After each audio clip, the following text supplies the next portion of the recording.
I love you too. I love you, Mitu. I love you. I love you too, বাবা। আমাকে মাফ করে দিও সজল। আমি আর পারলাম না। আমি আর তোমার জন্য থাকতে পারলাম না।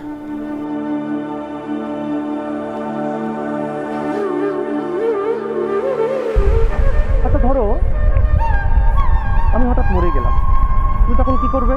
হাই, এটা কি ধরনের কথা? এমন কিছুই হবে না।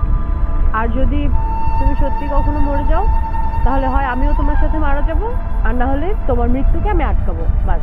বাহ, সুন্দর। তুমি জানো কথাটা সত্যি না। মানে তুমি আমাকে সন্দেহ করছো? আরে বাবা, তোমাকে সন্দেহ করছি না, কিন্তু বাস্তবতা বলে একটা কথা আছে, এর দুটোর কোনোটাই বাস্তব না। আর ইচ্ছা করলেই ভালোবাসার মানুষের সাথে মরে যাওয়া যায় না, আবার মৃত্যুর পথযাত্রীকে কখনো আটকানোও যায় না। তুমি তো জানো মৃত্যুটা খুব নিঃসঙ্গ, খুব একাকী একটা ব্যাপার। কি হয়েছে তোমার বলো তো? আজকে এসব কথা বলছো কেন? এত যুদ্ধের পরে, এত কষ্টের পরে আমাদের দুজনের মিল হতে যাচ্ছে। কাল আমাদের বিয়ে, ফাইনালি আমরা সাকসেসফুল হতে যাচ্ছি, আর তুমি এসব কথা নিয়ে পড়ে আছো। সেই কারণেই বলছি, কাল আমাদের বিয়ে, তুমি বউ সাজবে, আমার ঘরে আসবে, আমাদের সংসার হবে।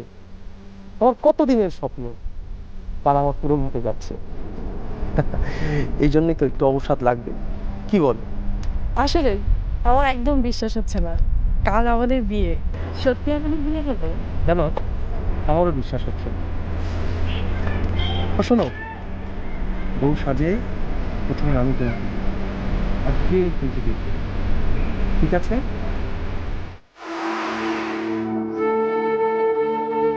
কাল আমার বিয়ে সজল, তুমি তুমি ভালো থেকো।